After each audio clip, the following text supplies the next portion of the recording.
मैं विश्व भारती से लोकेश व्यास। आवाज़ की दुनिया के दोस्तों नमस्ते। दोस्तों, आज हम कुछ हंसना चाहेंगे, कुछ मुस्कुराना चाहेंगे, कुछ ठेका लगाना चाहेंगे, इसलिए आज हम ऐसी ही बातें करेंगे। दोस्तों, इसरो ने 90 सैटेलाइट एक साथ भेज करके लगभग 8 महीने पहले एक विश्व रिकॉर्ड स्थापित कर दिया था।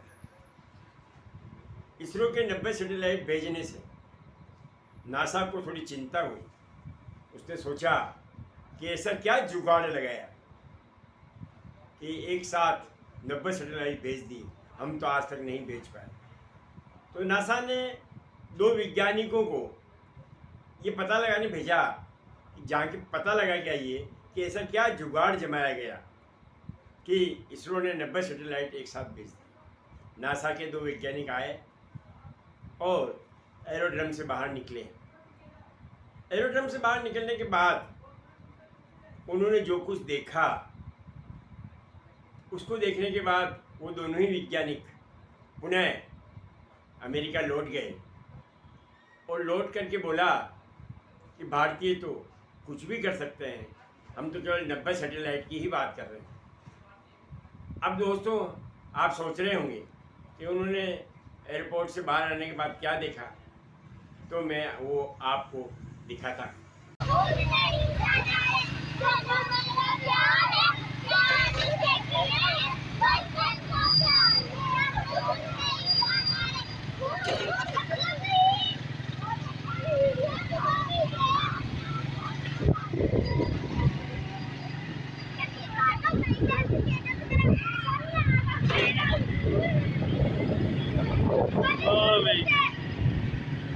ये काम भी है।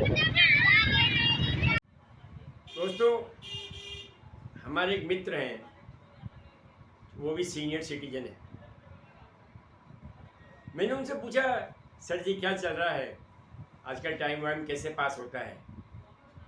तो उन्होंने कहा, टाइम वाइम तो हम लोग कर लेते हैं यार, अब आप कल की बात सुनो। इनका सुनाइए।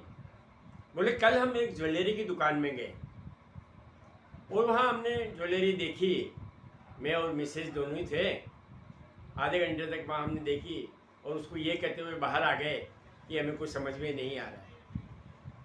बाहर आए तो ज्वेलरी की दुकान के बाहर एक पुलिस वाला एक बढ़िया सी कार के पास खड़ा था। हम जो ही बाहर आए, उस पुलिस वाले ने समझा कि ये कार इन्हीं की है।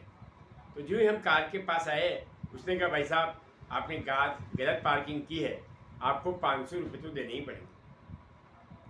हमने भी कह दिया, जबकि कार हमारी नहीं थी, हमने भी उसको कह दिया कि यार 500 तो ज़्यादा होते हैं, 200 रुपये ले लो। उसने कहा, नहीं सर, 1000 रुपये का जुर्माना बनता है गलत पार्किंग का, लेकिन फिर भी हम तो आपसे 500 ही ले रहे हैं। तो मैंने कहा, नहीं 500 ज़्यादा होते हैं भाई। तो उसने कहा, साहब प्रेम से 500 रुपये दे दीजिए, आप चूँकि सीनियर सिटीजन हैं इसलिए मैं आपसे प्रेम से बात कर रहा हूँ, नहीं तो 1000 रुपये का रसीद तो बनेगी। हमने कहा 1000 बहुत ज़्यादा हो जाएंगे भाई। तो उसने कहा, ऐसा है कि आपके मेरे को लाइसेंस चेक कराइए, आपकी लाइटें चेक कराइए, और ये सब चेक कराने पर कम से कम आपके 5000 रुपये का जुर्माना हो जाएगा। अतः आप अब मैं कुछ नहीं, 1000 रुपये की रसीद मैं आपके काट देता हूँ, 1000 रुपये तो आपको देनी पड़ेंगे। हम परेशान हुए। परेशान होते हुए हमने कहा, अरे नहीं भाई, 1000 बहुत ज़्यादा है और हम सीनियर सिटीजन, आप खुद ही कह रहे हो, तो आप कम से कम 500 तो वापस कर दो। उसने कहा, नहीं सर अब नहीं चलेगा, आपने मेरे से बहुत बहस की है, मैं कम से कम आपसे 1000 रुपये लूँगा। ऐसा कहते हुए उसने अपनी रसीद बुक निकाली और हमने सामने से जो एक टेम्पो आ रहा था उसको हाथ दिया और उसमें बैठ के हम निकल लिए। और वो पुलिस वाला सोचता रह गया कि ये लोग कहाँ चले गए। तो हम ऐसे आजकल टाइम पास कर रहे हैं दोस्तों। चलो ठीक। दोस्तों, कल एक वीडियो देखने के बाद मेरे को लगा कि जुगाड़ में हम भारतीय किसी से कम नहीं हैं। जो दिमाग भगवान ने हमको दिया है जुगाड़ के मामले में, दिमाग के मामले में, वो शायद विश्व में किसी भी देश के आदमियों में नहीं। ऐसा ही एक भिखारी गया और उसने 5 स्टार होटल में खाना खाया और बाद में क्या हुआ ये मैं आपको इस वीडियो से दिखा रहा हूँ। एक भिखारी को 100 रुपए का नोट मिला। वह 5 स्टार होटल में गया और भरपेट खाना खाया। 1300 रुपए का बिल आया। वह मैनेजर से बोला, पैसे नहीं हैं। मैनेजर ने उसको पुलिस के हवाले कर दिया। भिखारी ने पुलिस को 100 रुपए दिए और छूट गया। इसको बोलते हैं financial management without MBA in India. तो दोस्तों देखा, हमारे भिखारियों में भी दिमाग में कोई कमी नहीं है। हमारे भिखारी भी जब इतने तेज जुगाड़ आदमी हैं तो बाकी आम आदमी कैसे होंगे ये आप सोच सकते हैं।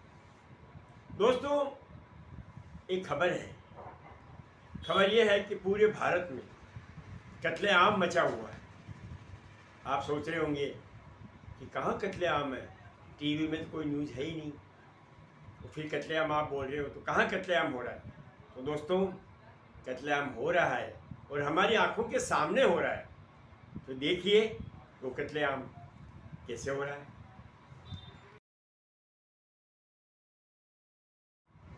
तो दोस्तों मुस्कुराने के बाद, हंसने के बाद आज मैं अपने वीडियो को यहीं विराम देता हूँ और आपसे गुजारिश करता हूँ कि आप अपने मित्रों को, दोस्तों को, सबको हंसाइए और ये वीडियो उनको शेयर कीजिए, लाइक कीजिए और सब्सक्राइब अवश्य कीजिए। धन्यवाद। जय श्री राम।